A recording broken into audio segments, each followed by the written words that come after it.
we're just returning from executive session. We've got 1, 2, 3, 4 of us. Who are 1, 2.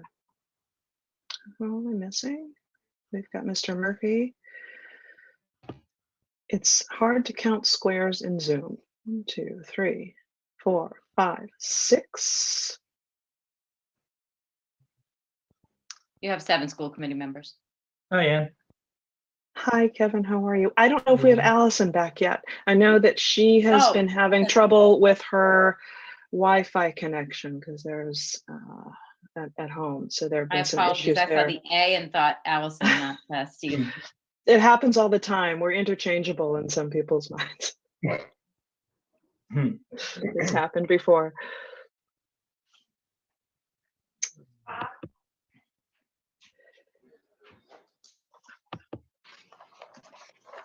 Just in the interest of time, she did tell me ahead of time that she was having technical difficulties. I'm inclined to go ahead and start and convene and then have her join as technology permits, given that it is 7:02. It's kind of a scramble. We're running back and forth from Zoom room to Zoom room. I think we'll go ahead and convene. I'd like to call to order this regular session of the East Greenwich School Committee. And with that, I'd like to start us off. Will you please join me with the Pledge of Allegiance?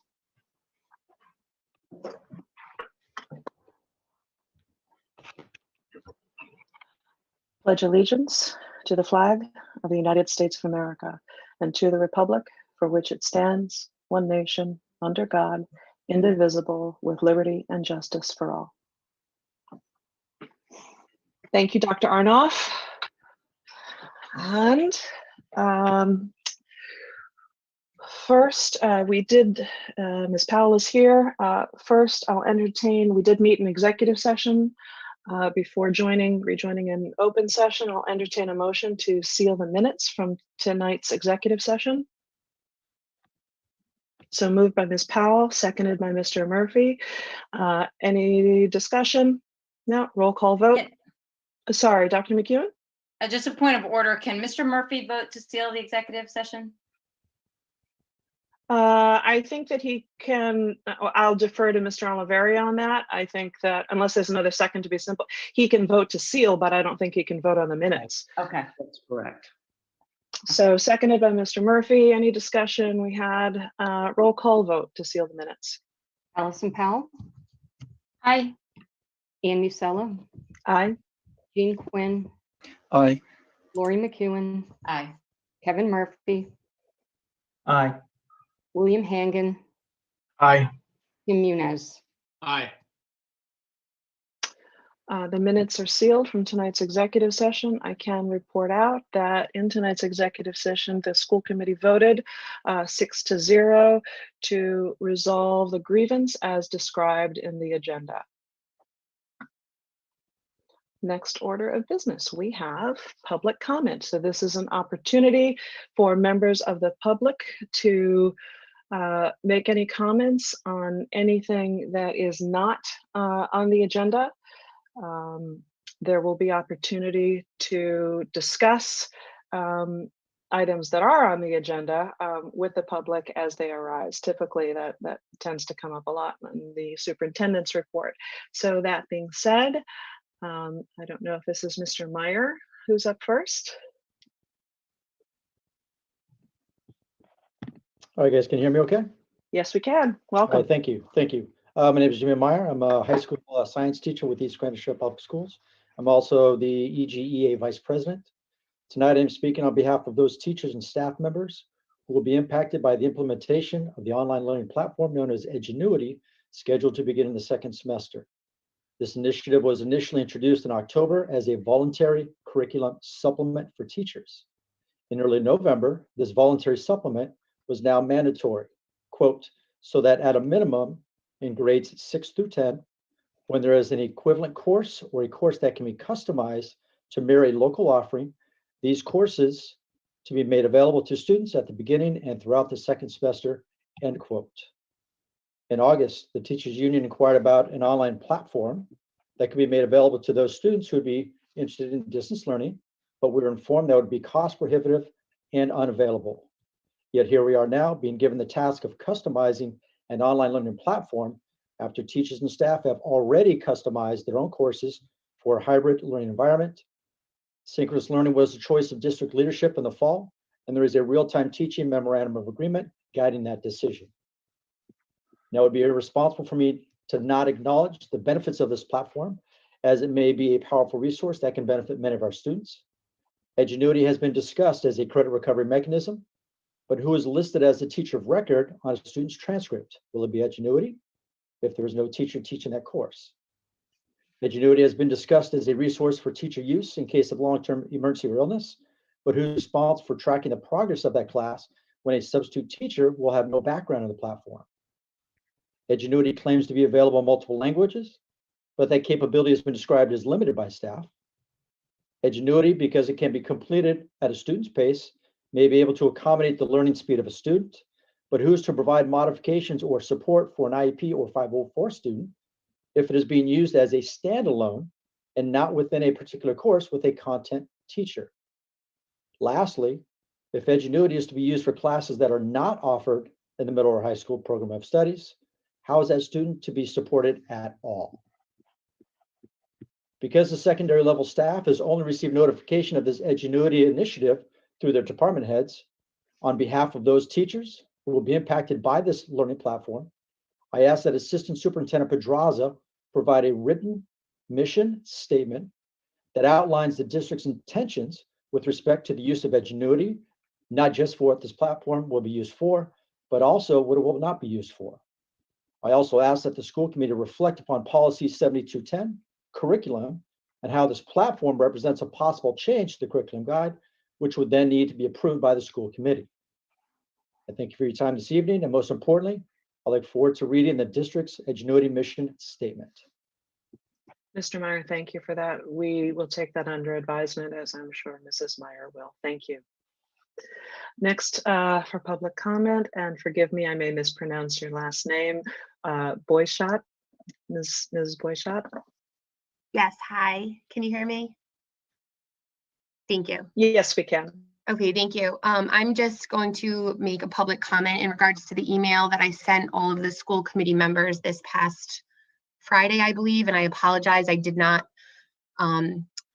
include Mrs. Myers, and I should have, and I didn't realize that. So next time going forward, I will do that, but I know that today Ms. Masella had forwarded you that message. I would just like to have you consider putting on an agenda, forward this on an agenda in the future, would be to possibly reduce the travel quarantine restrictions to be more in line with the CDC guidelines for quarantining. The purpose of the travel quarantine restriction is to place a child in quarantine with the assumption that they may have come into contact with someone while traveling, and therefore they cannot go back to school. It doesn't really seem equitable to me that a student that has come into contact with someone can test negative after 5 days and return to school on day 7, but a child that has traveled with their family for whatever that reason may be has to remain out of school and distance learn for 14 days. I understand that there needs to be some type of travel restriction or some type of quarantine as there is a pandemic going on, but I just would like you to reconsider the quarantine from being extremely severe and be more in line with the CDC recommendation and the Rhode Island Department of Health recommendation. I did contact the Rhode Island Department of Health just to make sure that that was the current quarantine guidelines.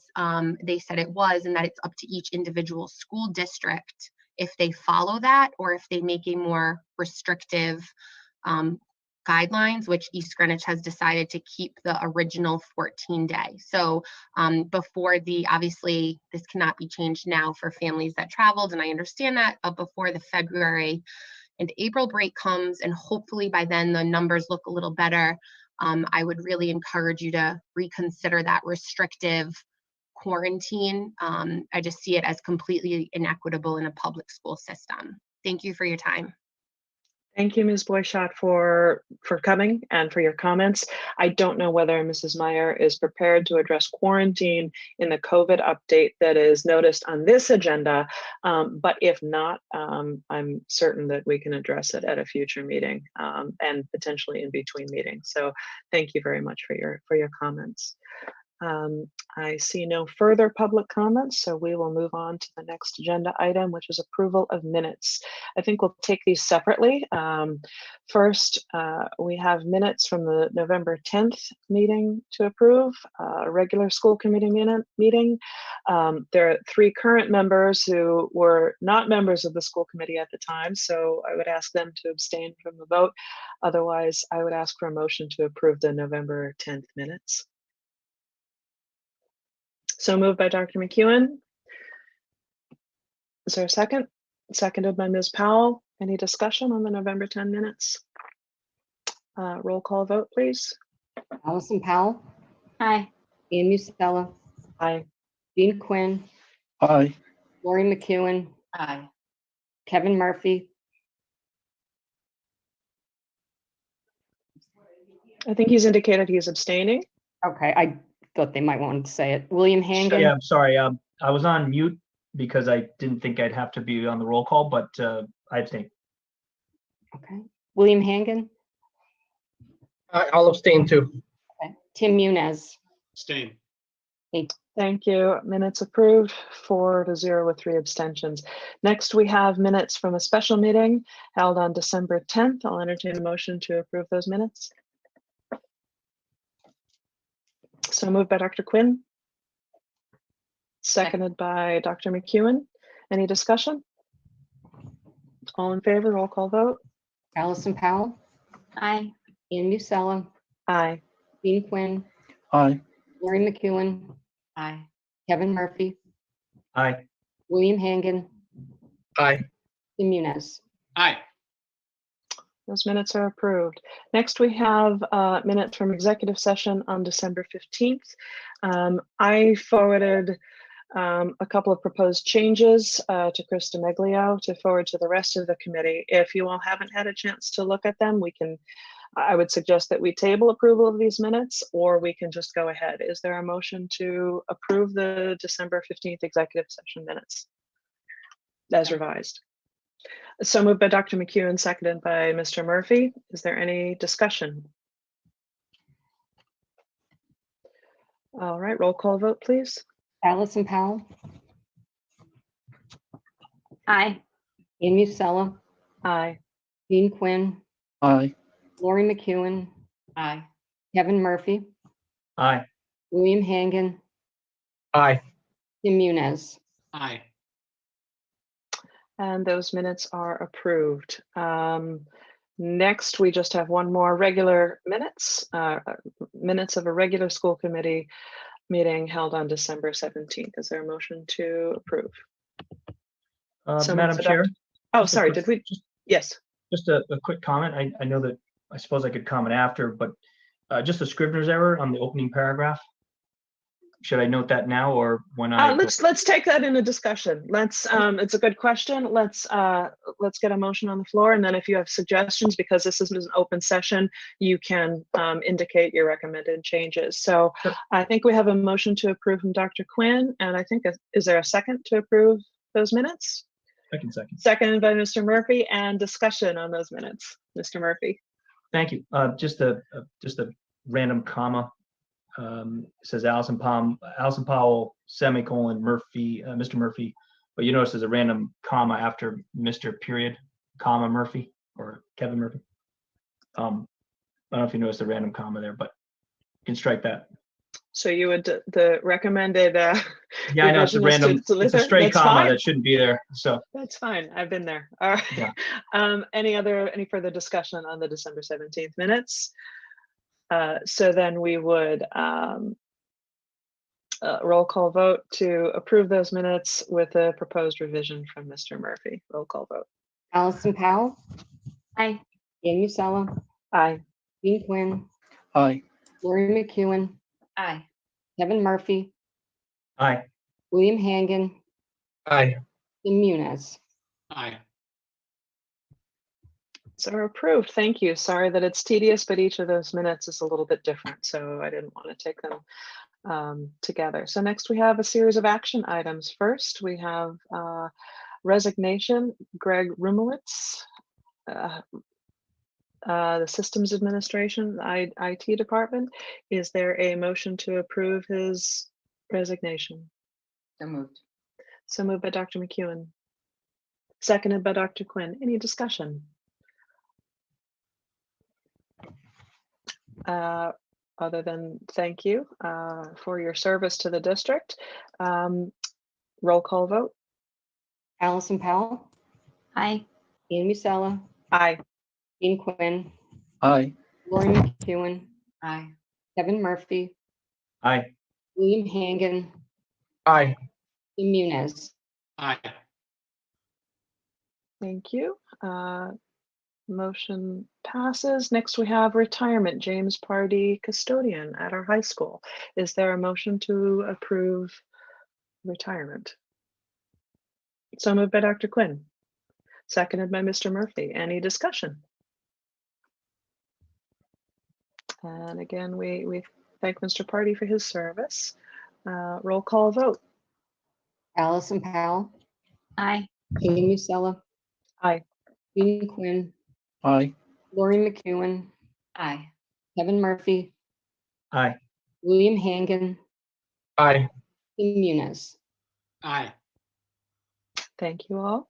Next action item is approval of a revised facilities charge to reflect the addition of Fields Committee objectives. Ms. Powell, do you want to talk us through that a bit? So pretty quickly, everybody saw the former Fields committee charge at the last meeting. And rather than just copy it exactly and sort of stuff it into the facilities committee charge, I just tried to, look at the important points, what was the purpose? And it was to at least set regular meetings with stakeholders and users of the fields to ensure that there is a maintenance plan and discussions for our outdoor spaces, the same as we have for our indoor learning spaces. And so just incorporated that into the mission of facilities. So added, a fields component. That was all. Thank you. Before we go to a vote, are there any questions from Ms. Powell or anyone just regarding the consolidation of these functions? I'll entertain them. Yes, Mr. Murphy? No, I just wanted to compliment Allison on the way she adeptly revised the charge. I thought it was great. I know we talked about fields. I know it was an important aspect of our discussion last time. So I like the way it was done. It wasn't overdone. I thought it was fused properly. So thank you, Allison. And I appreciate the subcommittee being willing to absorb some of that work. So thank you. I'll entertain a motion. If there's no further, well, we'll entertain a motion to approve the revised charge. So moved by Dr. Quinn, seconded by Ms. Powell. Any further discussion on the charge as revised? No, I was going to say I field calls regarding fields, but I wasn't going to say that. So. I don't think that puns are on the agenda for tonight, but we'll put it on for the next one. No. Thank you.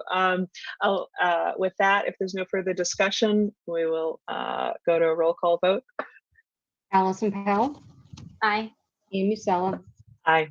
Dean Quinn, Aye. Lori McEwen, Lori McEwen, Aye. Kevin Murphy, Aye. William Hangan, Aye. Tim Muniz. Aye. Thank you again, Ms. Powell, for your work and for future work of the subcommittee. Thank you. Next on the agenda is we have discussion and possible approval of a revised Finance and Revenue Committee charge. Mr. Munoz, do you want to lead that discussion? Sure. This is largely the same. We just are, the significant changes, we're reducing the composition of the committee. Their previous or the current charge calls for a minimum number of 13. I think past experience from my predecessor and my colleagues who are on the committee right now, Dr. Quinn, said that that was a little unwieldy. Sometimes was challenging in terms of getting a quorum. I think we also are intent on having this committee in particular meet more frequently. So we'd like to make it just more manageable and practical. So on the revised version, you'll see we're calling for no minimum, and it's got a maximum of 11. So 3 people from the school committee, which is Mr. Hangen, Dr. Quinn, myself, 4 people named by the administration, and they're specified by job function largely. I think Mrs. Meyer has 1 discretionary choice in there. The others are prescribed by job title. And then 4 members of the public. And we currently have 4 members of the public. So that 11 seems to be a good number. Aside from that, it's just some cleanup to patrol some parallel structure in terms of how the document reads, but no material changes beyond that. Actually, there's one more change I should say. I'm sorry about that. I think we just have called out, if you look on the number 3, we've just called out, we consolidated a couple of the points. So there were 5 points before under section 3, there are 6 now. But even given that, we eliminated some redundancy. And the 1 point that's new in there speaks a little bit more to the revenue part of the charge of identifying and developing new revenue streams, which I think is going to be extremely important, something we want to put a lot of effort against. And so point number 6 on the revised version of the charge says support for non-traditional funding can't even read here. Funding means including foundations, public-private partnerships, etc. So I think we just, continuing the work under Mr. Dronzek from before, I think we want to get more creative and again, put more attention to how we might be able to generate revenue and identify new sources of revenue going forward. So we just wanted to call that out in the charge. So those are the changes, just the composition of the charge, a little linguistic diction cleanup, and point number 6 was added. Thank you for that, Mr. Munoz. Questions, comments? Mr. Murphy? I'm glad that Mr. Munoz mentioned item 6. I've actually had discussions with a number of parents regarding non-traditional funding means and how other states do it. And even Mr. Munoz and I had that discussion weeks ago as well, and the need to be creative. So I'm glad you added item 6 to the agenda. So thank you for doing it. Thank you. Thank you, Mr. Munoz. Did I see Dr. McEwen and then Dr. Quinn? I think I saw those hands in order. Yeah, and I'm taking leeway with the agenda because Mr. Munoz talked about the wanting to meet more frequently, even though that's not called out in the policy. My only comment, I know I've raised this before with the previous committee, I'll raise it with this one. I appreciate the work that this school committee does. I'm part of subcommittees, but it is a lot of time that we put into this work. Every time we have a subcommittee meeting and we have 4 people from the administration who have to be on that, we are taking them away from some of their duties. No doubt we all strive to have really pointed and efficient agendas, but I just raise it frequently. I'll raise it here because I have a little window of opportunity. I want us to think about how much we take out our limited senior staff for meetings, just to have that in mind. Thank you, Dr. McEwen. Dr. Quinn. Since I was quoted as describing the previous arrangement as unwieldy, honestly, I don't remember describing it that way. I mean, there were instances where we had to work in very difficult circumstances, particularly during the Corrigan era, but I don't think it was because the committee was too large. I just want to clarify that. My own comments. Thank you. My mistake. I didn't mean to attribute that to, I guess that was Mr. Dronzek and others. So I apologize for that. Thank you, Dr. Quinn. I have one comment, and it's just really just something I want to put before I was thinking about this. I looked at this today and thinking it through and wondering if we could align it partly with, say, for instance, the way the policy committee is structured, not in terms of composition, but section 2, the last sentence is all members will be considered voting members. The policy committee has as its voting members, or limits the voting members to the 3 school committee members who are on that subcommittee. As a practical matter, we reach a consensus before we send something up to the full school committee, because the reason we have the subcommittee is to really get the input of administrators and other stakeholders. And I think, and I wonder if we would consider the same in terms of limiting the voting members of the finance committee to the school committee members, not to shut anybody out or to give anybody less of a voice, but to clarify that we are not, as a school committee, delegating some of our statutory responsibilities to people who were not elected to serve, to do those positions, to the position. Just something I want to put out there. I don't think, and this is not a comment that is intended in any way to diminish the engagement or voice of any other members of the finance committee, administrators or community members, because all of that input is crucial. Thoughts?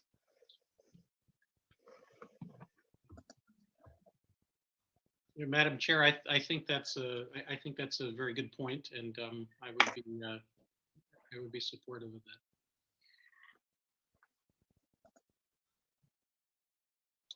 I mean, if the committee is amenable, we could revise that last sentence to the school committee members of the Finance and Revenue Committee shall be the sole voting members, or something along those lines. Yeah, I think if it aligns with other committees and governance, I think that's a smart idea. So I would support that for sure.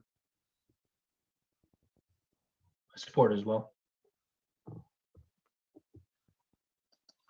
We could, at this point, we could entertain a motion to accept the revised charge as with the further suggestion for revision.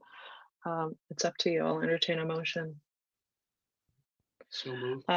So moved by Dr. Quinn and seconded by Mr. Munoz. Is there any further discussion?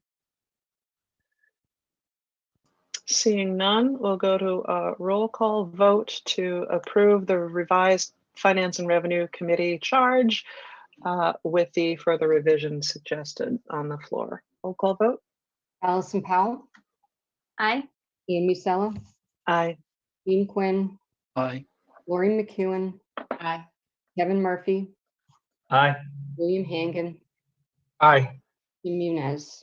Aye. Thank you all very much. Thank you, Mr. Munoz, and thank you all for for the work you've done so far and that you'll continue to do heading into budget season. So thank you all. Yes, Mr. Munoz. I'm sorry, I didn't want to not respond to Dr. McEwen. So I appreciate your comment from a few minutes back. My personal view on this is we're entering into the budget season. So a monthly cadence, at least, for the next 6 months is, I think just managing this responsibly. We have budget workshops, we have, budget submission dates, we have budget revision dates. So I think just de facto, the first 6 months of the year will require that monthly cadence. We don't need to sign on to it in perpetuity. And I also think, in terms of the strategic plan being developed, by the middle of the year too, that will have a lot of financial implications. I think my sense of this, Dr. McEwen, is just that we will be on a more frequent schedule for the foreseeable future, but we don't want to, handcuff ourselves to, a monthly cadence when that's not necessary. And I appreciate your observations, personal experience about what the commitment is. So thank you. Thank you. Thank you. I think I think we're moving on. We voted, right? I think we're moving on to the next action item, which is approval of the revised administration organizational chart for insertion into policy 2135, administrative organization. Mrs. Meyer? Thank you, Madam Chair. Good evening. Good evening, members of the school committee. Happy New Year, everybody, and certainly to all the attendees that are here with us this evening. Part of the school committee responsibilities are that they approve an organizational chart. So you have a chart before you in your packet. I hope that you can see it clearly because it's not an easy document to read. What I'm suggesting to you is a revision to our current organizational chart, specifically the change to the position of an assistant superintendent in our district. So that's really primarily what change is before you. And in the chart you have before you, couple of things that have changed. One is this new chart references the school committee as, you know, the governing body, if you will, that oversees the work of our district. And then you'll notice that the legal counsel is in there as well as part of our organizational process. And then from there, there's the superintendent and the assistant superintendent. What's new here is the principals, consistent with site-based management as well, are reporting to the assistant superintendent. And then the directors report to the superintendent of schools. That's essentially the way the chart is designed. It's before you for your review. I am happy to respond to any questions or hear any feedback you might have about the organizational structure of our district. Thank you, Mrs. Meyer. I'll open it up to the school committee for questions and comments of Mrs. Meyer.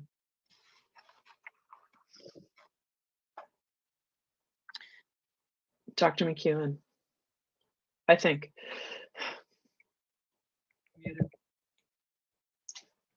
I'm trying to see everything on the documents on the screen instead of easy. setting up monitors. And so I didn't know if somebody else was going to speak. They can go before me. I just didn't want discussion to end.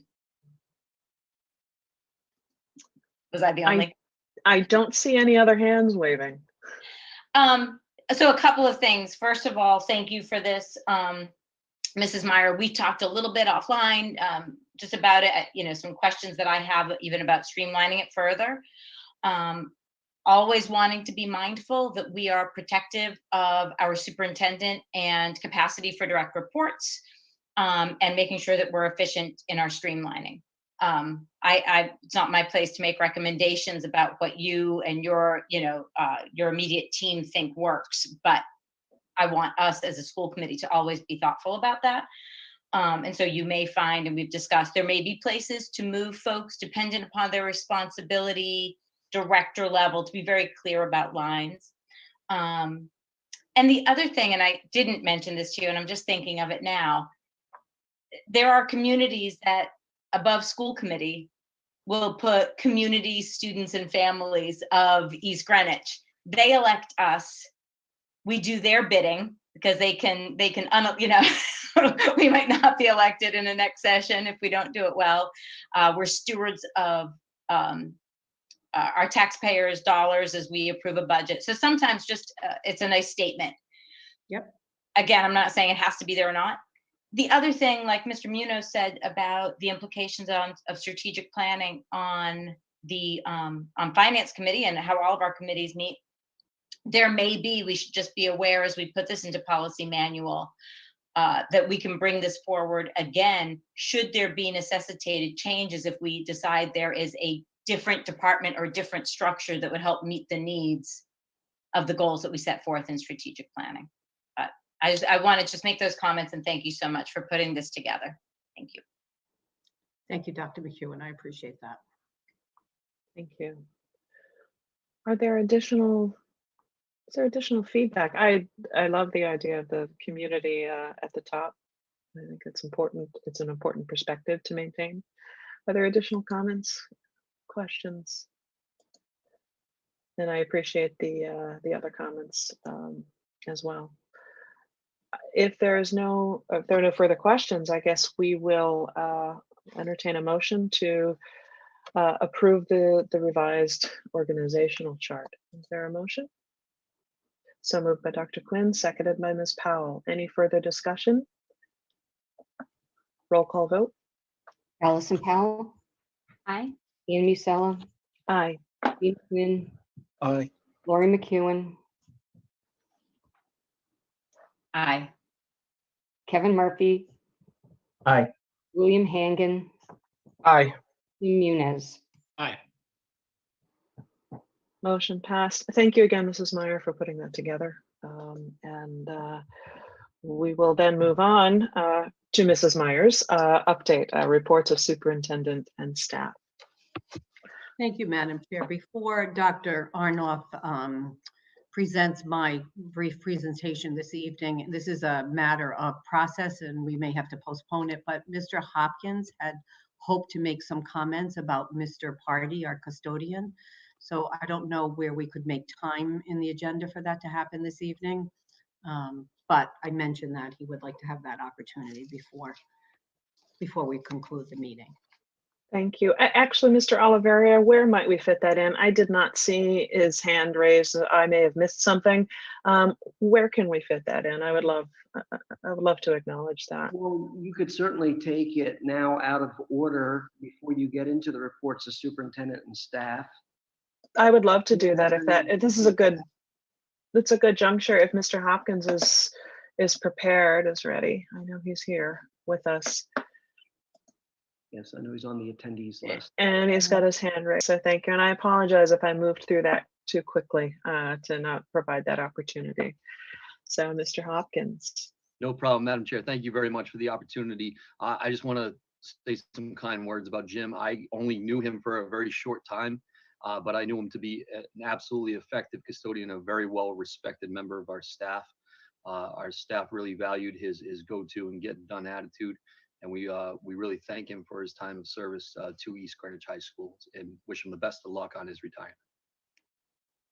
Thank you so much. Thank you, Mr. Hopkins, and thank you, Ms. Meyer. And yes, applause. Yes. For a job well done. Thank you. Ms. Meyer, would you like to continue with your report? Absolutely, Dr. Arnoff, if you would be kind enough to present the report.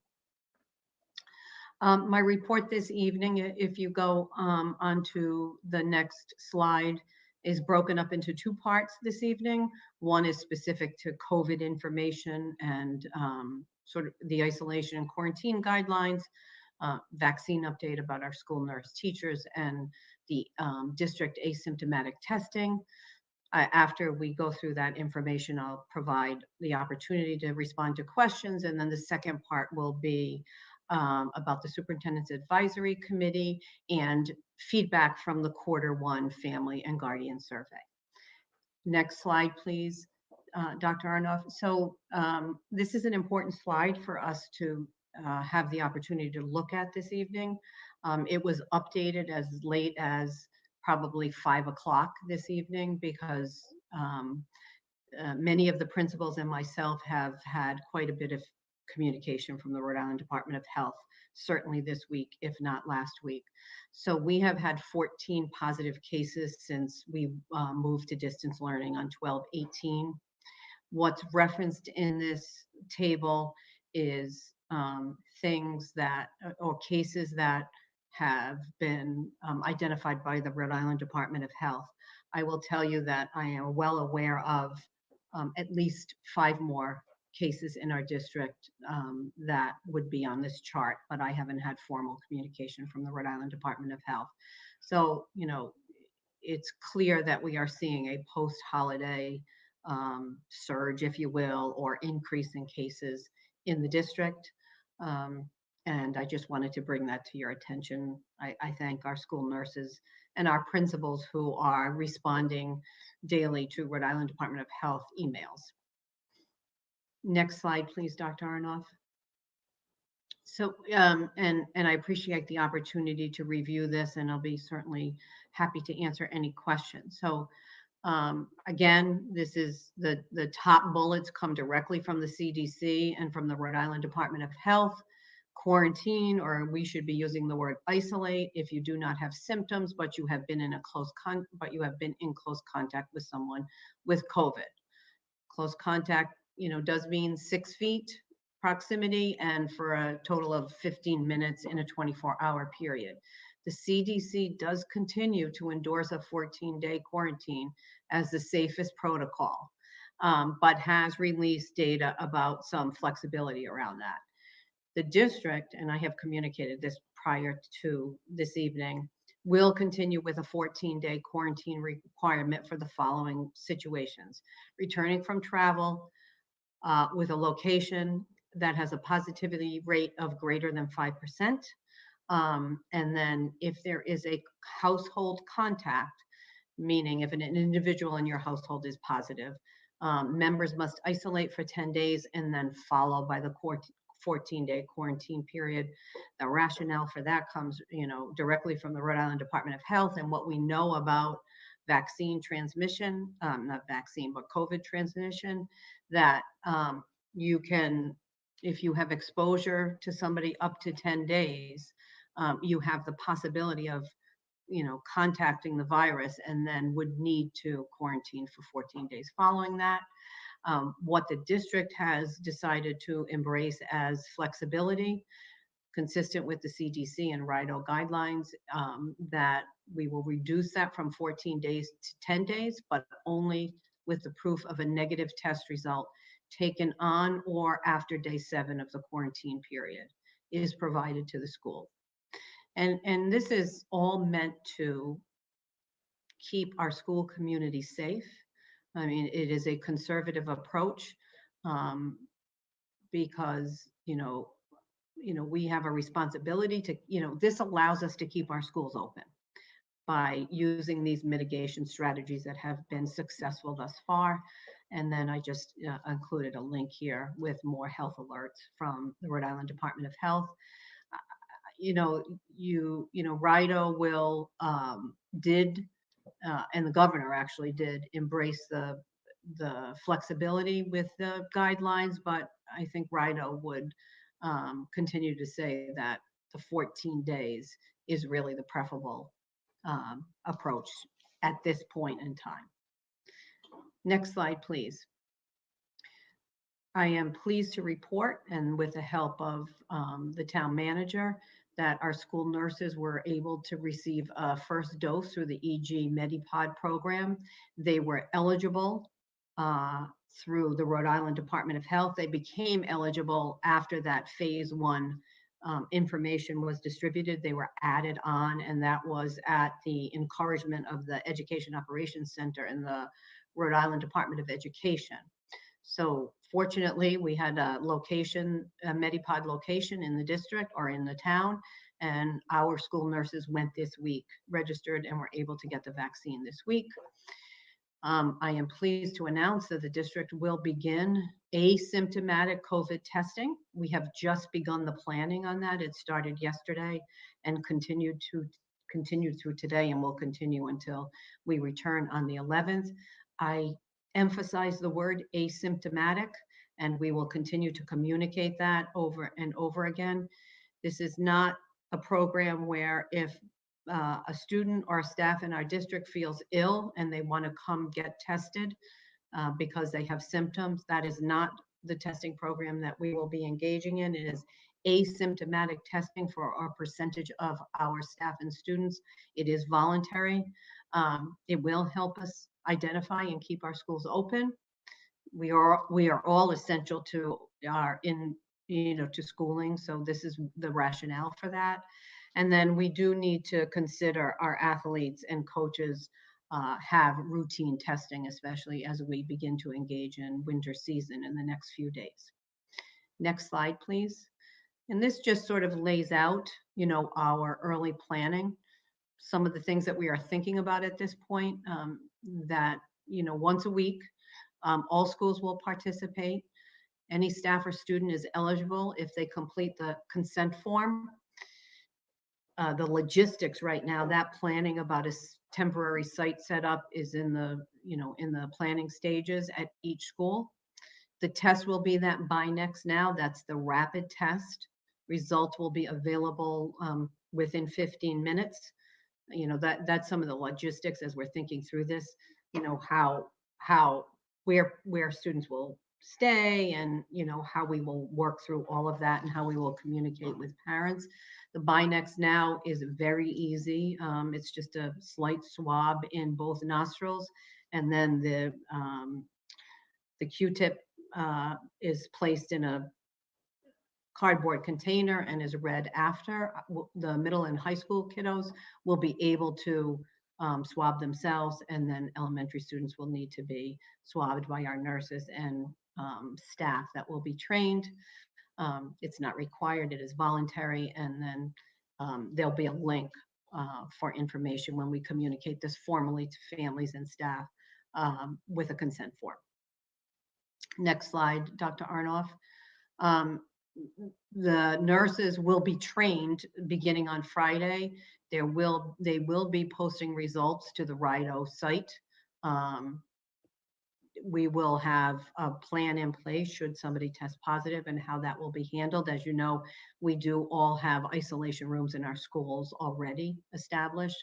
So this will allow us to use that space, and you will be able to review your results on the state portal. And then we are considering, we definitely are considering weekly for our athletes, and perhaps more than once a week during our season for asymptomatic testing. And next slide, Dr. Arnoff. So that I'll stop there, and I'll answer any questions that you might have. And I'm not able to see everybody, so I think if anybody on the school committee has any questions of Mrs. Meyer at this point, now I can see everyone. Madam Mr. Chair. Murphy. Mrs. Meyer, would you mind just going back to the second to last slide? I think it was the last bullet. Sure. And Dr. actually, Arnoff, are you able to do that? Mr. Murphy, do you? sorry. Are you able to reference the second? There we go. Yep. So got it right there. Okay. So just I see there where it says, "Is this required?" No, this is on a voluntary basis only. Yes. Okay. So would you mind just speaking to that a little bit? I know it's a stay safe testing program. Just could you just take me through the thought process regarding voluntary? I know we're trying to keep things as safe as possible. Would you mind just speaking to that point?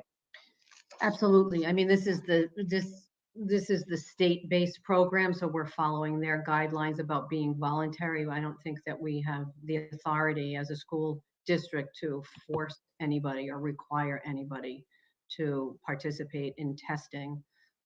Families and staff would have to sign a consent form that they agree to participate in that. Right. And I only asked that not as much for myself, but for some of the parents who've spoken to me over the past couple of weeks. They're just curious about that point. So I want to make sure it was highlighted in this discussion for those that were curious about that one point. Absolutely. Voluntary only. With the exception of our athletes, where we would be asking them if they want to participate, they would be expected to do the asymptomatic test. Okay, that's a great point too. Thank you. You're welcome. Thank you, Mr. Murphy. Are there any other, Mr. Hang and then Ms. Powell? Yes, I just want to Ms. Meyer, you had mentioned except for the athletes. Do we know are other schools going to do the same thing? They are. And have they communicated that? They are, and they've already done it. In fact, some of the schools have started practices prior to us. Some started yesterday, and all districts that I know of are asking their athletes to participate in the asymptomatic testing. And in regards to that test, do we know how long it takes to get that test back? And when a student. Yep. Go ahead. 15 minutes for a result. Okay.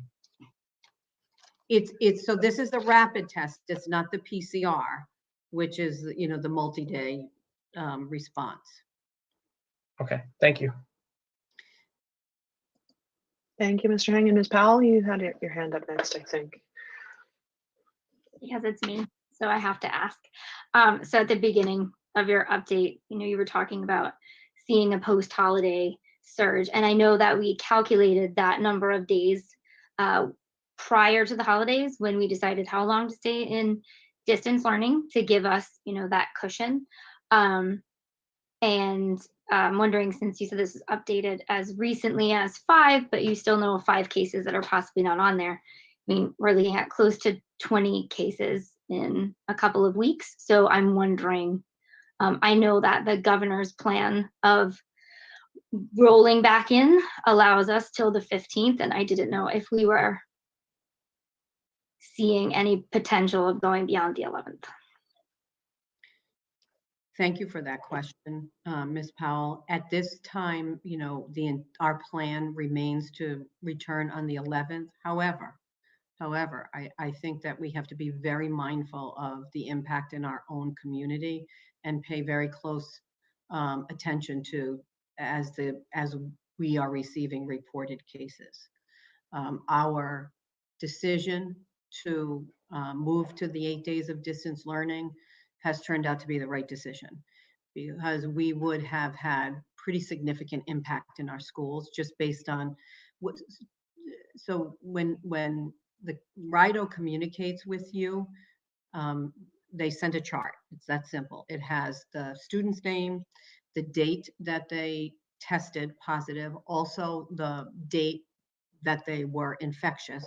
So as we've talked about before, it's 2 days before the test or prior to symptoms being present.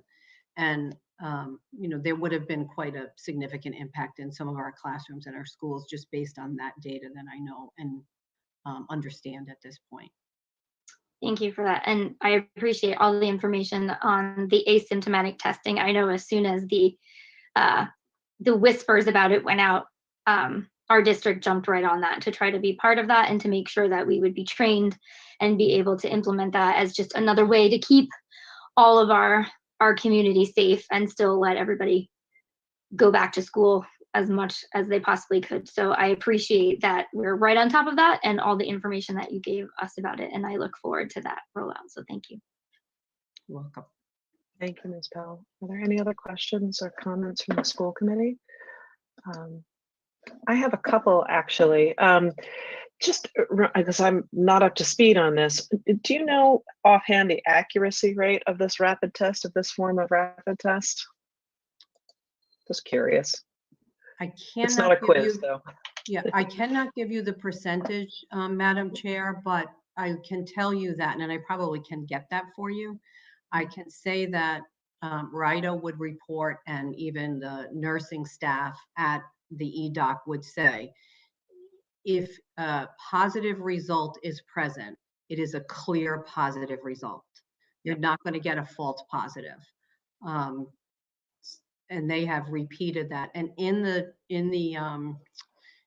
test sites that they have done in different schools, the positivity rate has been very low.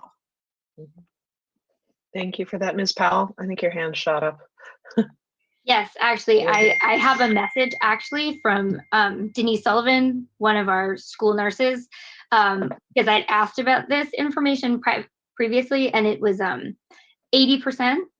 And if you get a positive test, that tends to be 98% accurate. Thank you.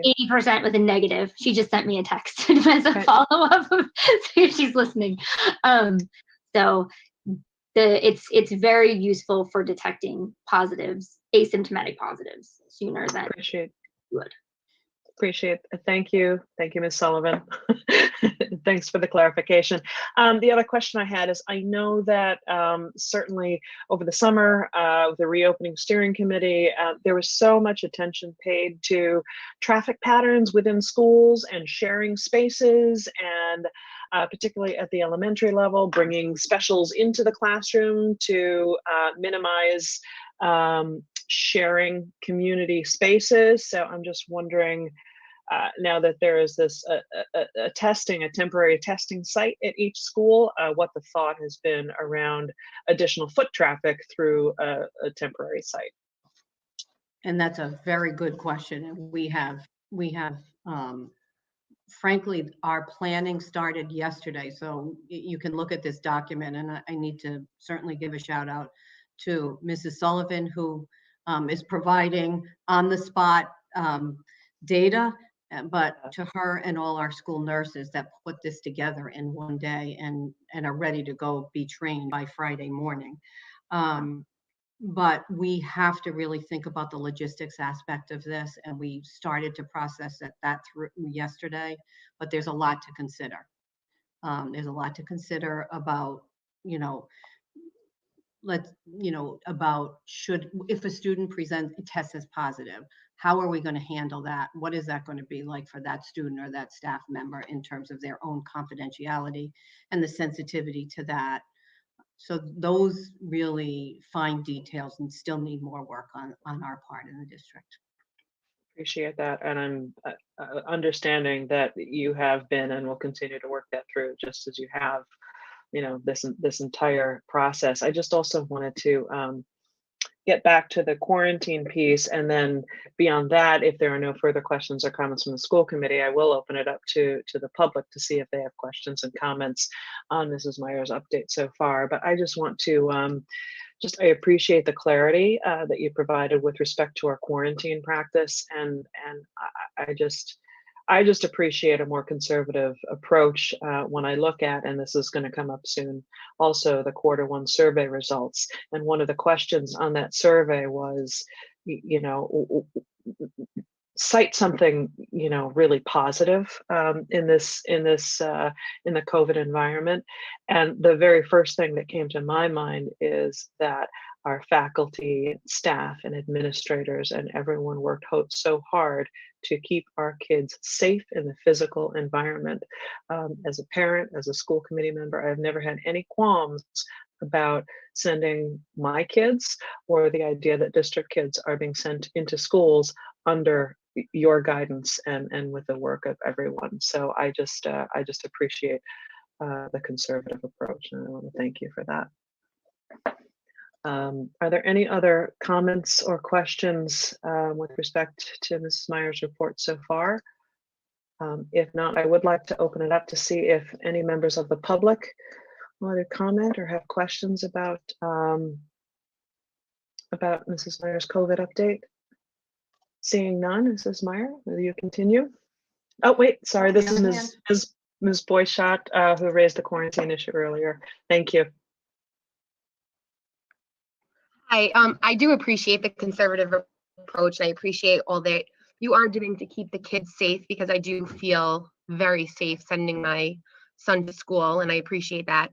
I guess my question is, why the inequity between the quarantines? Is this the school or the school district trying to prohibit people from traveling, which I just really don't see how that's fair if we're giving one group of students the option to test out, and a different group of students, they don't have that same option. So I understand we do the more conservative approach. I wasn't aware of that.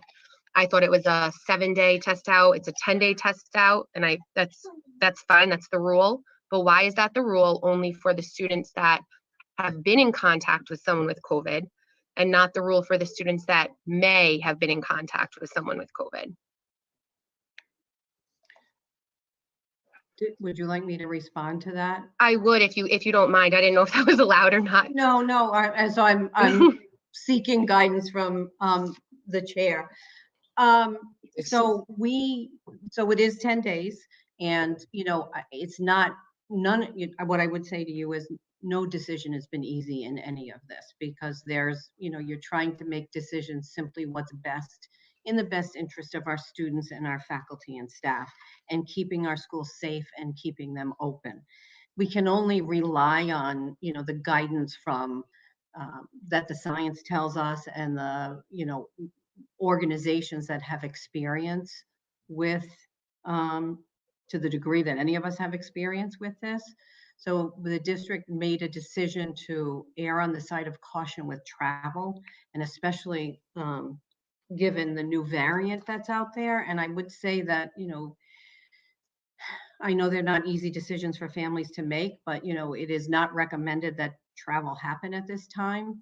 And I think that's one of the reasons for the CDC guidelines about sort of thinking about that 14-day. I don't know if that fairly answers your question, and I'm happy to speak more in depth offline if you'd like to do that. But that's where the thinking is with regard to the travel. Okay, I appreciate your response. Thank you. I just, like, in the public comment, I would just hope that maybe we could readdress this in the future if things change. And I respect the decision now, but hopefully maybe by the next vacation, February, if not, hopefully by April, we can readdress this. I agree. Thank you. I Thank you. agree. Thank you, Ms. Boichat. Thank you, Ms. Meyer. And I think recognizing that this is unprecedented and a highly fluid situation, again, appreciate the administration and faculty's willingness and ability to sort of roll with it, including the different guidance that has come through this whole period. So thank you. Any other, Mr. Munoz, please.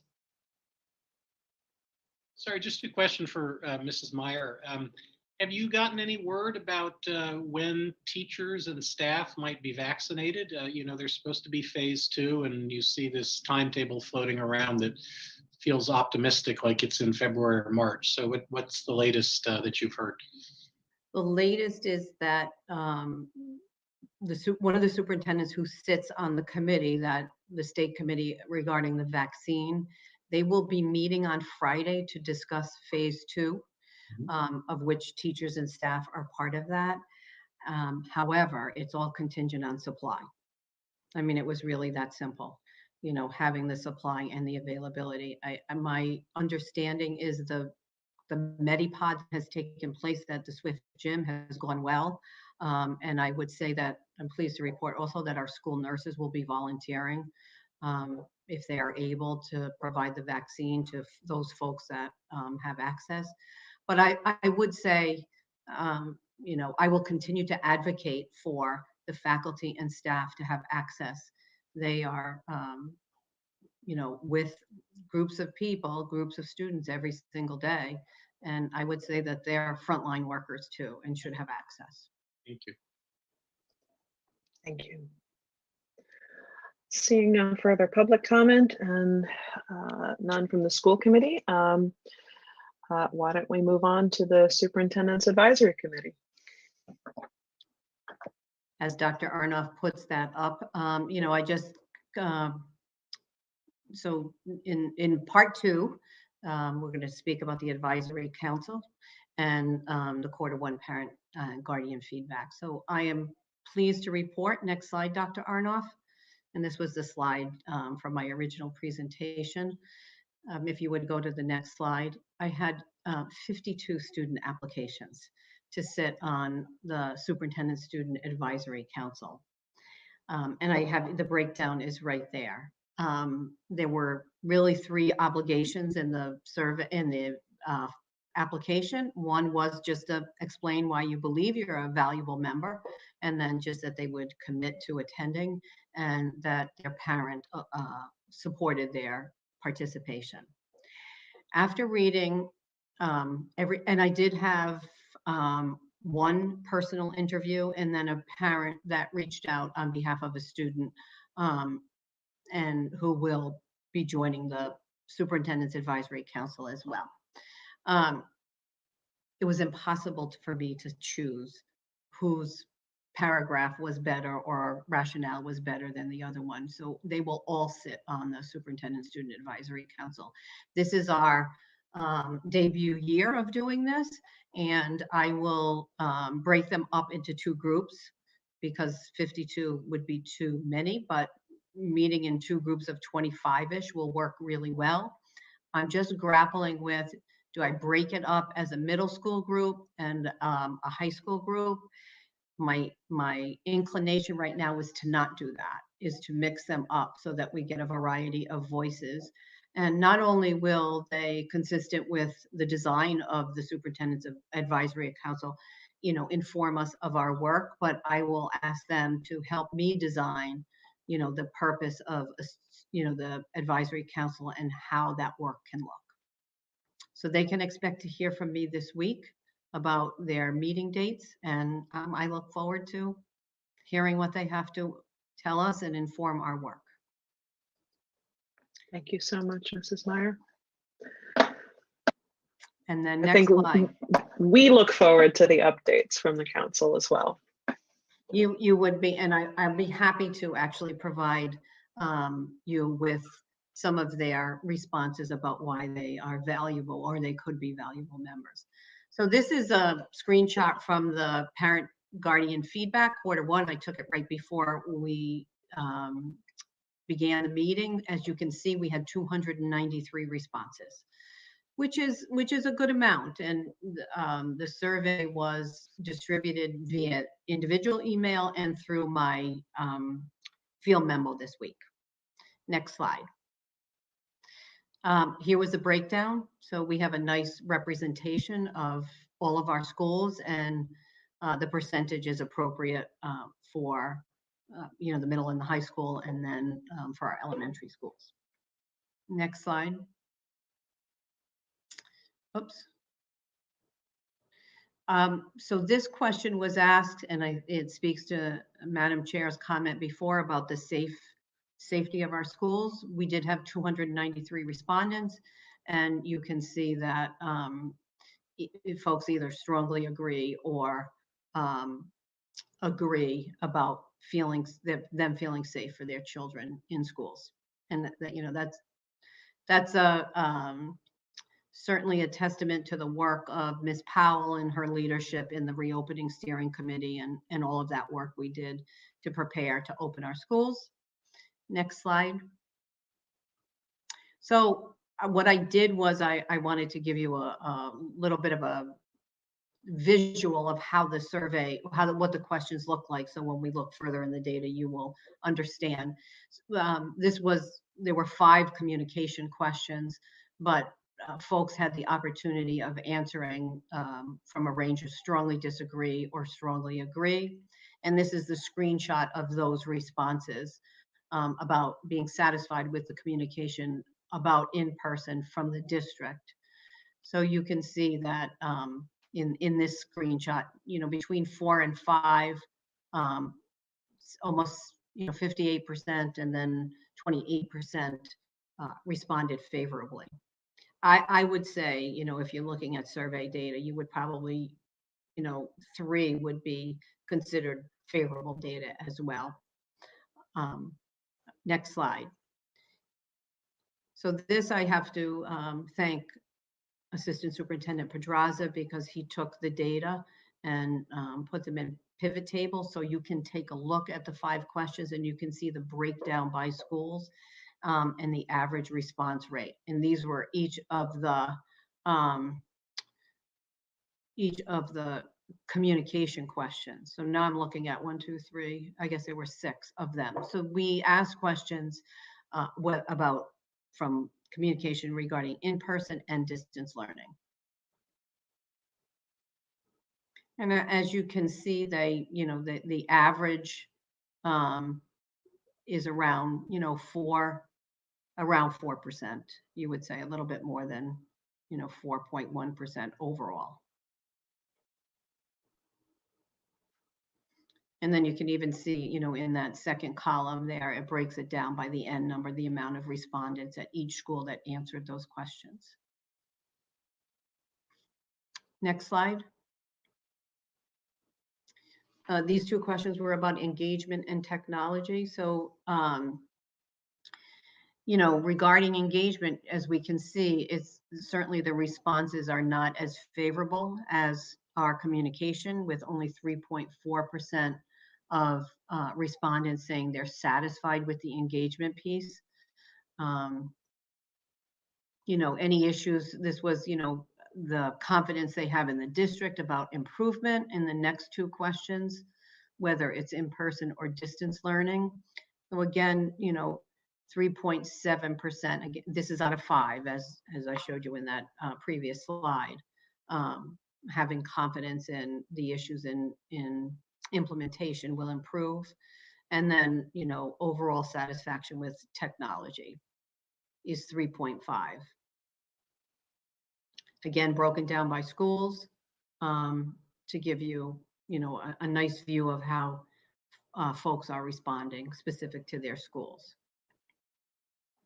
In person, obviously, has a higher percentage of folks feeling that, we can improve more easily or better with our in-person teaching and learning.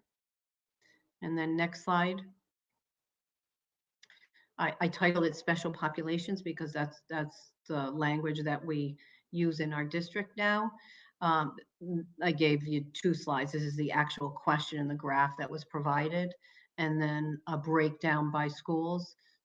Essentially, the question is, they're satisfied with how the accommodations, modifications, and/or services outlined in a child's plan. So this is not only students with IEPs, but 504s and any kind of RTI, which is,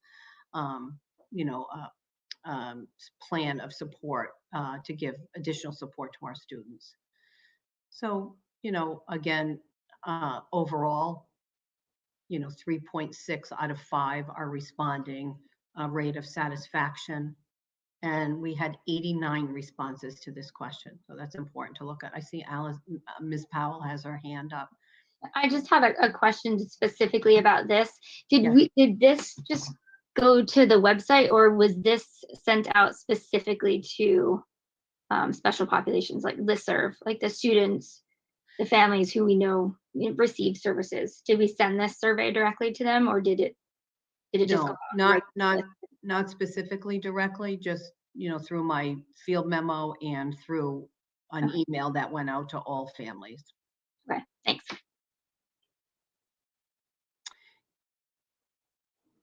And I think that is the last slide. Oh no. So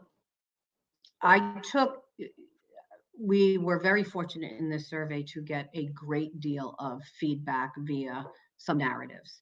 And I broke it up into 2 parts. One is, issues that families feel that we can improve upon. And I tried to pick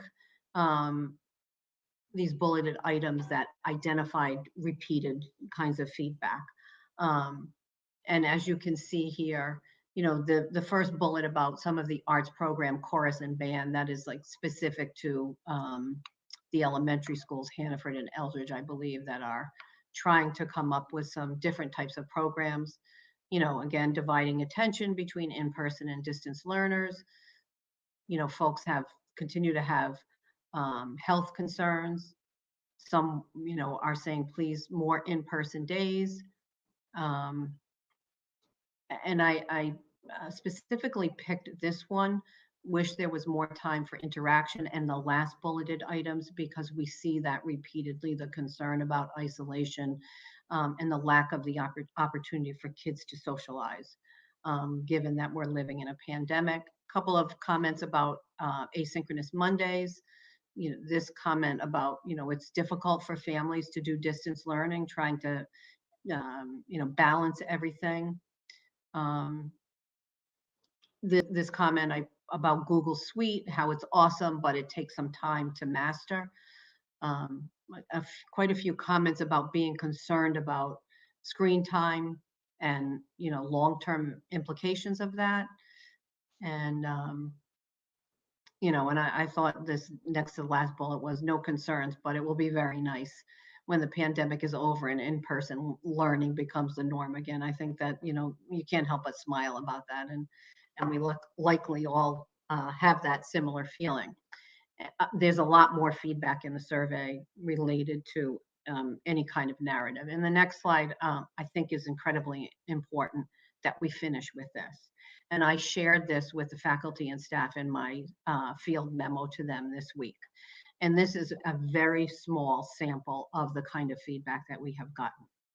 And it is a testament to the faculty and staff in this district, because this is direct feedback. And the 5th bullet down, where, the parent comments about, being appreciative and being proud to be a resident and thankful to have her children attending East Greenwich, or his children attending East Greenwich Public Schools. In the final bullet, that teachers and staff have done an amazing job. They've been patient, flexible, fun, and human. If it doesn't work, they find out what does. And I will tell you that I have very specific feedback about teachers or staff members that I generally copy and paste and send directly to those staff members so they can see that direct feedback.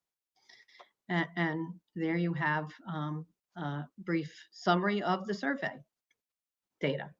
Thank you, Mrs. Meyer. Thank you for that. And thanks to Mr. Pedraza for kind of drilling down further for us.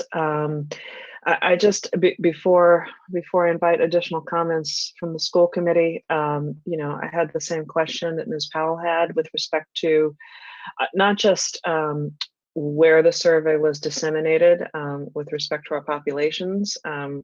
Dr. Hughes has shared that she does have her own listserv. So we would like to see surveys sent on as many listservs as possible if we really are, sincere about wanting to receive feedback. And in addition, I would hope that, I'm not sure that I saw the survey go out on any of the school listservs. I'm on 5 of the 6 school listservs, and I don't know that I may have missed it. But I just think that even though there may be survey fatigue throughout this whole environment, to the extent that you and our other administrators are going to the trouble of soliciting feedback, I would hope that we create as many opportunities as possible to actually receive that feedback, to the extent that we value it. So I also appreciate that it's a tremendous amount of work, and I really appreciate the inclusion of those positive feedbacks, positive statements as well. So thank you. Any other comments from the school committee?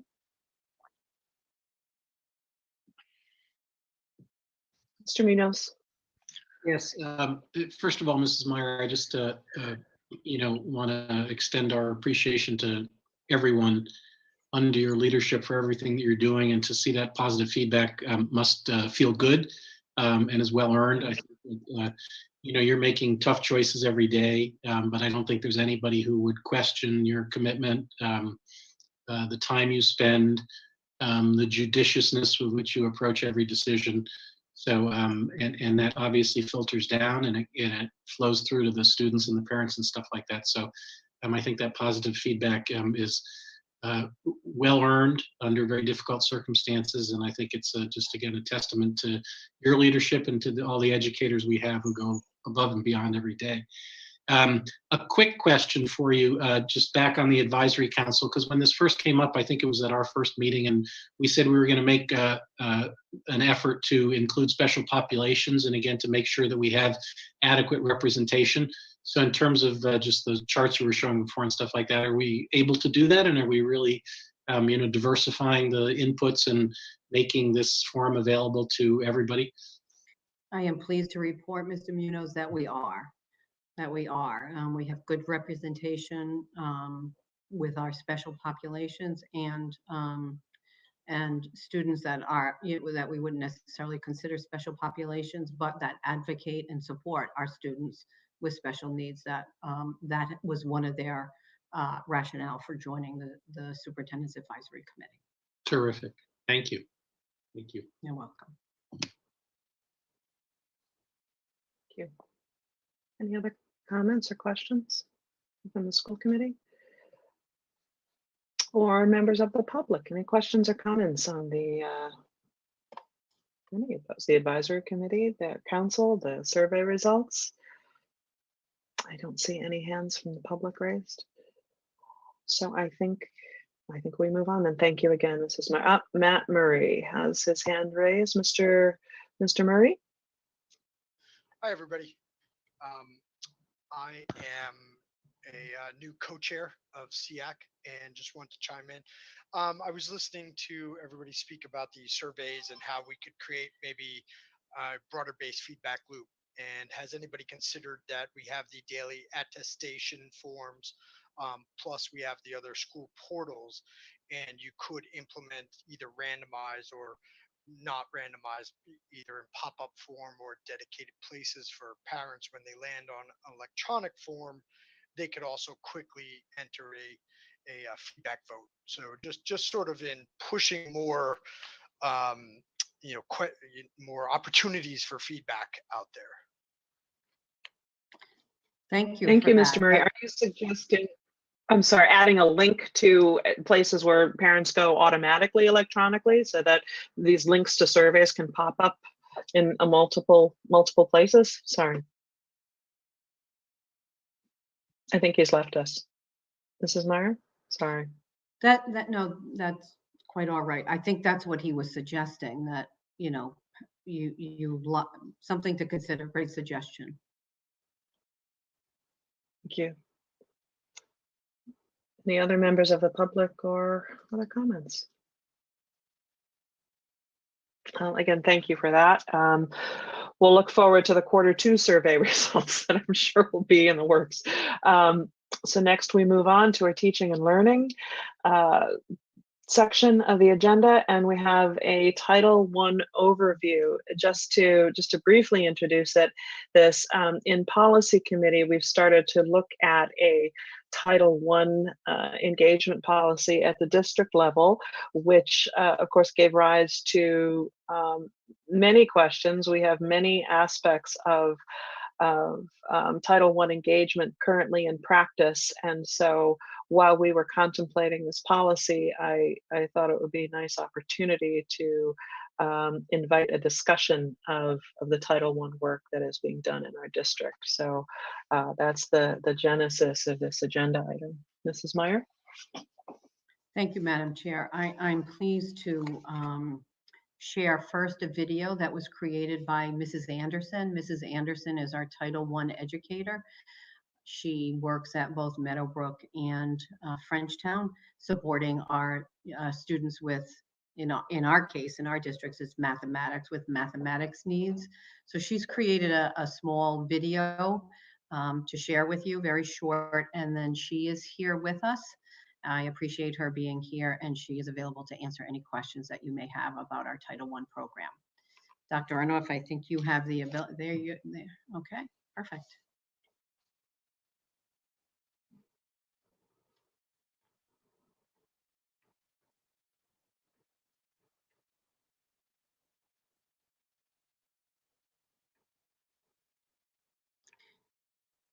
There's no sound. Yeah, I viewed it earlier and there was sound. Yeah. Yeah, I viewed it as well, and the sound was perfect when I viewed it. It's only like a minute and a half, but yeah. I wonder if it's just muted. Yeah. I think he has to put the sound Yeah. on his. Yes. Dr. Arnoff, do you hear me? He's probably trying. I mean, at the very least, we can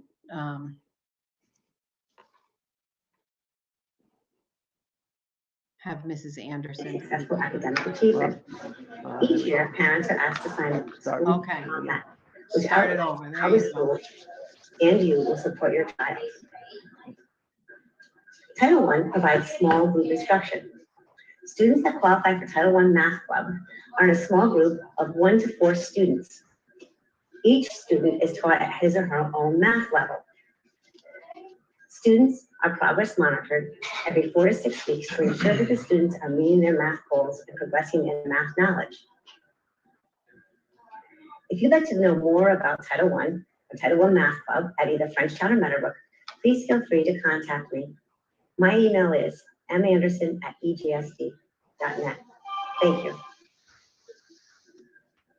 Dr. Arnoff, would you mind running that from the beginning, and then we can stop where we started? Thank you. My name is Mary Anderson, and I am the Title I Math Specialist at both Frenchtown Elementary School and Meadowbrook Elementary School.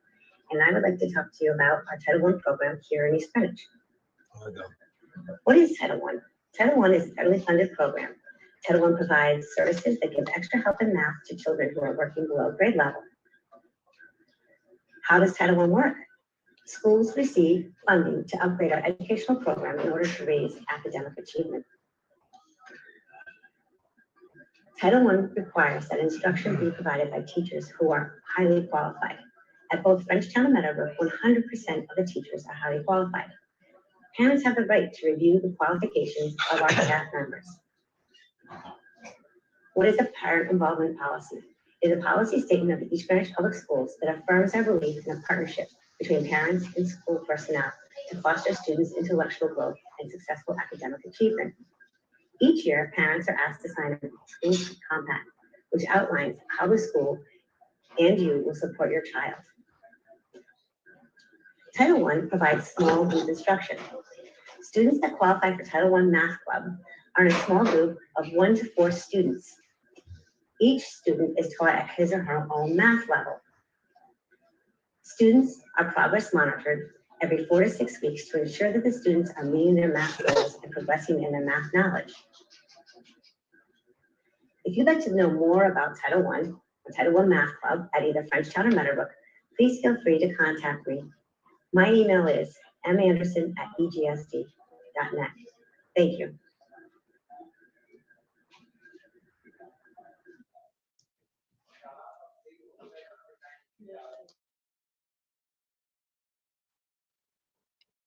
Dr. Arno, if you would be kind enough to promote Mrs. Anderson so she can respond to any questions that the committee may have.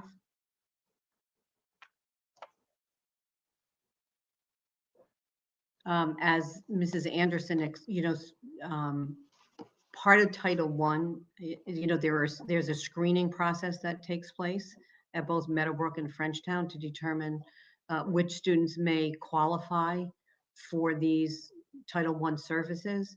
Title I is a federal grant that's funded, that's primarily funded for students with socioeconomic needs, but it doesn't, you're not constrained to only serving those students in that district. Anybody in that school is available to receive those services. So I'll let Mrs. Anderson answer any questions. Welcome, Mrs. Anderson. Thank you, Madam Chair. Thank you for this opportunity. And thank you for the presentation. I have a few questions of my own, but Dr. Quinn, you raised your hand. Dr. Quinn? Yes, I jumped in front of you there, Ms. Fisala. Yeah, so Ms. Anderson, thank you very much for the presentation. I was just curious, how many students do you have in the Title I program? 48 students. 48, wow. 24 at Meadowbrook and 24 at Frenchtown. And it's all at grades 1, 2, and 3? It's grades K, 1, and 2. K1 and 2. Yep, and 8 students at each grade level. Okay, great. Thank you. I mean, that's a really great program because, students, once they fall behind in math, it's really hard for them to catch up. So thank you for the work you do. You're welcome. Other questions from the school committee? Comments?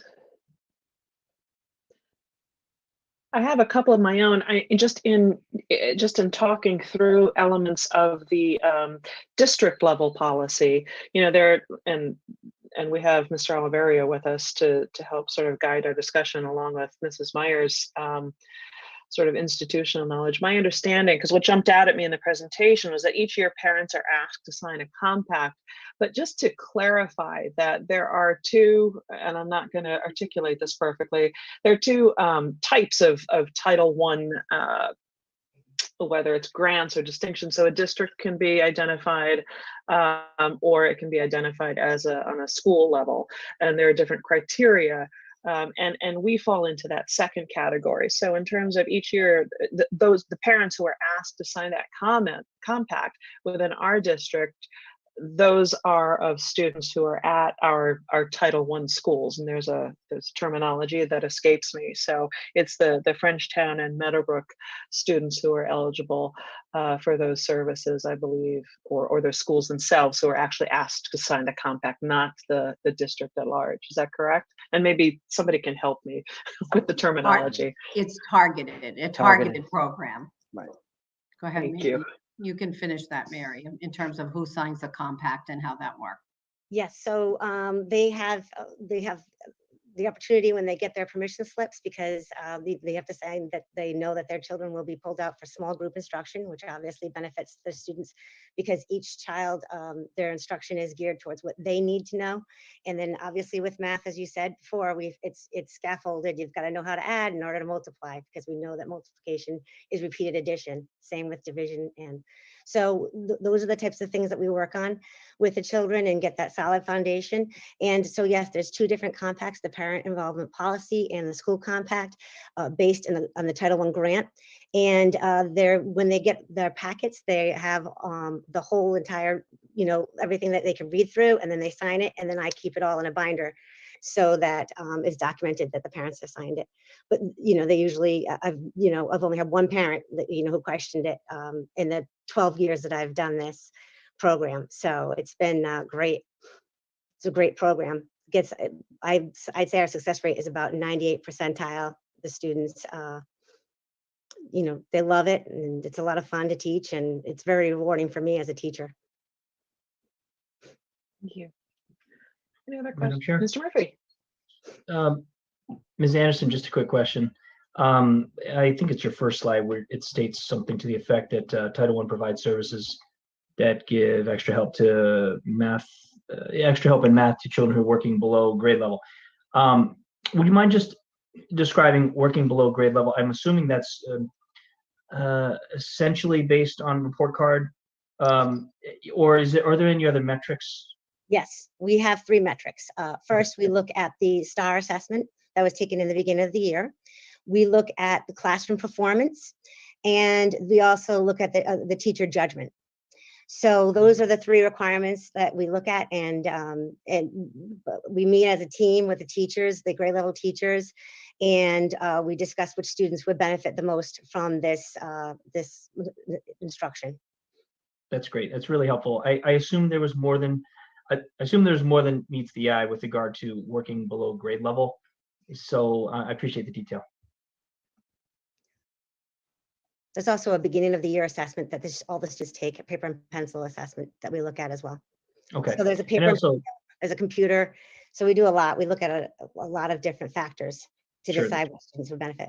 Which is great. And, having some experience with IEP, I know that my particular child and perhaps many other IEP students, they tend to ebb and flow, in between, sometimes advanced, sometimes behind. And so even though it's IEP, they could be so close to quote unquote grade level that sometimes below grade level, it's very reachable, and then it's very unreachable at different periods in the school year. So I appreciate the further clarity on that.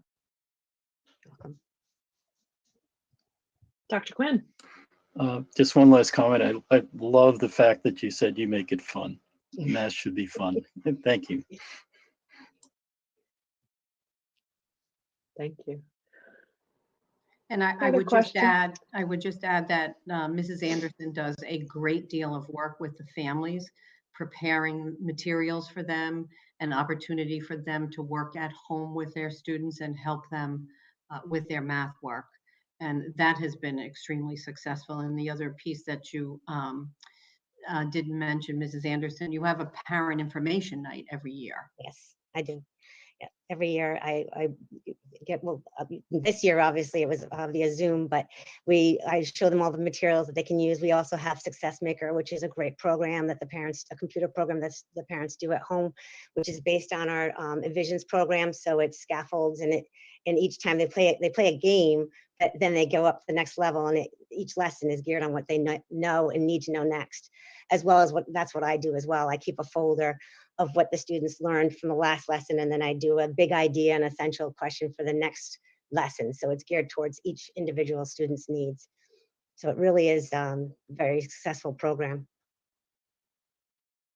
Great. And you determine, you measure success by having those students achieve grade level, whereas before they were below. So that's your definition of success. Yes. Thank you. So the classroom assessments, the teacher judgment, and the STAR. Thank you. Madam Chair. Please. I've known Mary for years, so it's nice to have this discourse with you on in this forum, because I know you're a very caring person in general. So you bring that same level of care to your students. It's great. It really is. And I just reiterate my appreciation for your being here and sharing with us what you do. Particularly, we'll interact more as we explore the district-wide policy. But I'm just happy that you were here to share this with us, because it's important that the community sees that this work that's being done and that you do for our students. So just really extend gratitude, and I look forward to talking about it more. Thank you. Thank you. Anyone else? No public comments? Short but sweet. Thank you, Mrs. Anderson. Thank you very much.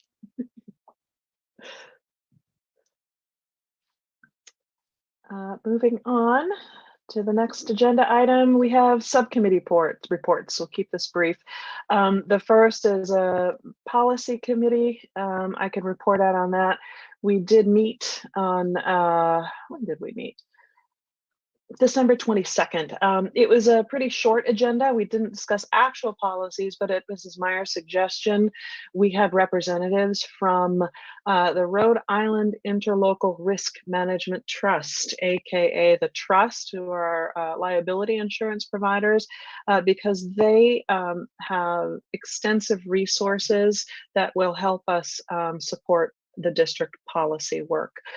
So we had two representatives from the trust, and they outlined some of those forms of support, whereby they can support the district's policy development and implementation. I mean, their emphasis is on risk management rather than educational philosophy. They provide coverage for, I think they said, approximately 34 to 35 additional school districts.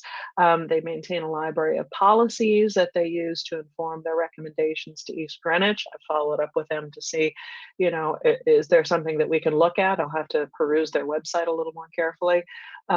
So some of the support that is available to us at no additional cost, because they already provide a service for us, it's a package deal, includes reviewing our district policy manual. They can help identify opportunities to streamline some of our policies. We discussed some of those specifics. They can identify some gaps and omissions in policies that we really ought to have in our policy manual. And then they offer also guidance on implementation, including staff training modules, which is outside the scope of the policy committee, but is an important extension of the work that they do in the implementation piece. So, we sort of off the cuff came up with a tentative list of some policy development priorities that may include having them review our collective bargaining agreements, and then evaluation of alignment with district policies, identification of omissions or gaps in our policy manual. In particular, we have 3 anti-discrimination and harassment policies that could be consolidated because they all came from sort of different places and different times. And then potentially alignment of some of the district standalone policies with what is currently an internal employee handbook. So there's a lot to do, and they can be a terrific resource for us. So that's the policy committee report. Any questions or discussion? To be continued. Next, we have, and I've just lost the agenda, but I believe next up is an update on the strategic plan steering committee. And I'll let Dr. McEwen and Mrs. Meyer maybe get us up to speed. Yeah, I don't think there's a ton more from the last time we spoke, except that since then, Mrs. Meyer has promulgated a form through, I know on the field memo, perhaps for other listservs as well, and we already have some respondents from that. I know that Ms. Musella has reached out to the leadership of the Special Education Advisory Council, to Town Council, so we are in the process of forming that group, and that we have a tentative first meeting that we put out in the invitation to join. We put out some dates for folks, so that's there. We haven't closed that, right, Mrs. Meyer? We haven't people can still fill out the form. And so we'll be looking to have that committee defined and in front of this body by the next meeting, and then we will meet on January 26th. Thank you. Questions, comments, just an update. Thank you for the update. Moving right along because we're going to have a lot of work to do. So it's nice to get a chance to convene. Next is a discussion topic, which is the superintendent review process and timing. And Mrs. Meyer and I thought it would be a good idea to just have a brief review just in advance of the 6-month superintendent review that we will undertake in executive session at our next school committee meeting. So just to give a little bit of context to that, we wanted to have the opportunity to discuss just the process overall and where the goals fit into that. And Dr. McEwen, as chair of the personnel subcommittee, can start the discussion. Sure, and because we're not actually undertaking any review right now, I'll be relatively brief.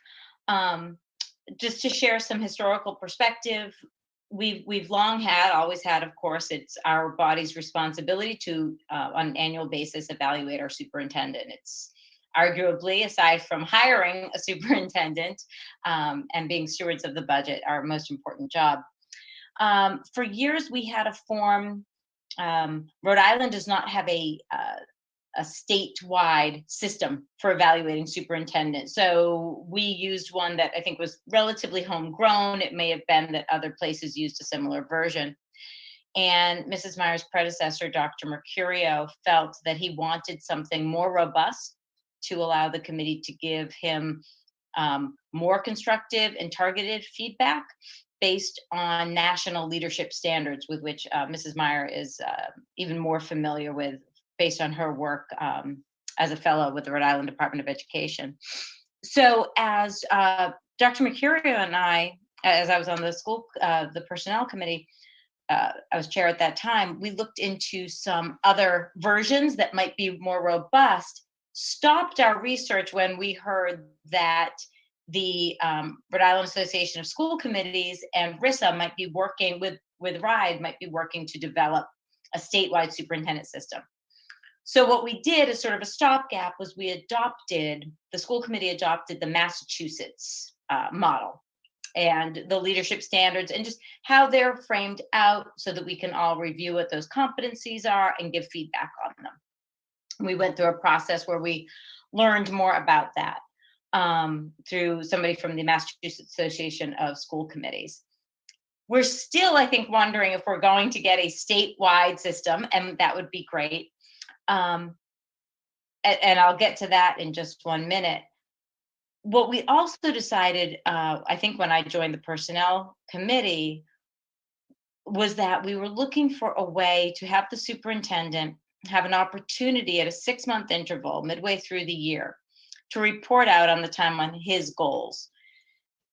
Particularly because at that time we were having some significant budget concerns that were impacting the superintendent's ability to meet all of his goals. And we developed a very simple structure whereby the superintendent reported out sort of on track, derailed, or completed with the goals, allowing us as a body to say if something was derailed, if we wanted to give some leeway around that goal, or if we could move some mountains, move some barriers for the superintendent to help him, or in this case, her, reach goals.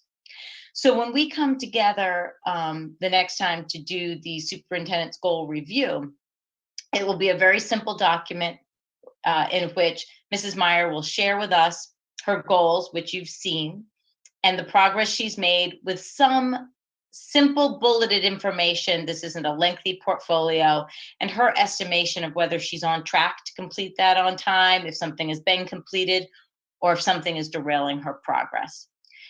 In the interim, the new personnel committee and I'll convene a meeting, and I will be getting some possible dates out to you soon so that we can look at the process more fully for the final, the evaluation, the summative evaluation at the end of the year. Look at how we might utilize the Massachusetts model for this year, but then also talk about if there are ways to move forward, including some options for electronic platforms that we might use. So I tried to be very brief and give a few years overview, but the important piece is that in 2 weeks, we'll have an update on goals where we can see where Mrs. Meyer feels like she is relative to those goals. Anything that you want to add to that, Mrs. Meyer or Chair? Thank you, Dr. McEwen. I would only add that in my goals, you did a fine job with this summary and the historical background. In my goals, you will note I've referenced the leadership standards that Dr. McEwen is speaking about. Those are the Rhode Island leadership standards that were modeled on national standards that were developed in 2015. And then I referenced the standards from the Massachusetts model. Thank you. And that's just for the committee's information. And thank you, Dr. McEwen and Ms. Meyer. I appreciate the overview. It was brief and thorough. Thank you. And I think it should provide at least a good, some context, which was the intention. So I appreciate all that. Questions from the committee?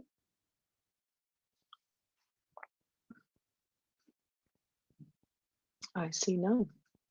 Thank you. Thank you again. Next up, we have the agenda item, school committee suggestions for future agenda items.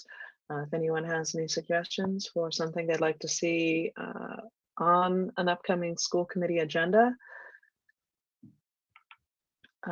including the Studio Jared contract that will go on the next agenda. That was my oversight for not including on this one. Yes, Mr. Murphy. I just want to reiterate Ms. Boichat's comments. I mean, to the extent as chair, you wish to have a discussion regarding that particular agenda item, I'm open to that. If no discussion is had, I would like to, I hope we have that on the agenda next time, because it is important. Parents do want to travel with their children, and they also do want to have an understanding of the requirements and parameters regarding travel. So I think I'm glad she called me separately, and I recommended that she email the group. And I also recommended she participate in today's call or Zoom meeting. So I'm glad she did. I hear what she's saying. Hopefully it'll be an agenda item at some point. I appreciate that. And again, this is it's fluid, and we will continue to rely on Mrs. Meyer and her staff, and rely on her continual updates as a COVID update in every one of her reports, and we'll take all of that under advisement. Thank you. Any other suggestions for agenda items? And seeing none, I will entertain a motion. Oh, we have a member of the public who's raised their hand. Yes, Ms. Fiddler. Oh, yes, thank you. I was just wondering too, if are teachers encouraged to not travel, or do they have, are they able to travel? I'm just curious. As a district, we've discouraged travel. Following any guidelines, that has been the guidelines from our Rhode Island Department of Health about, discouraging travel. Right. Okay. Yeah, I appreciate the I would say the more conservative in keeping people who have traveled out, the better. So thank you. Thank you, Ms. Fiddler. Seeing no comments, further comments, or people wishing to comment, I'll entertain a motion to adjourn. So moved. So moved by Dr. McEwen, seconded by Ms. Powell, and a farewell from Mr. Oliverio. Roll call vote. Allison Powell, Aye. Ian Musella, Aye. Dean Quinn, Aye. Lauren McEwen, Aye. Evan Murphy, Aye. William Hangan, Aye. Kim Munez. Aye. Thank you. The meeting is adjourned. Thank you all again. Happy New Year. And thanks to the 17 attendees who've remained with us. And we'll see you next time. Good night.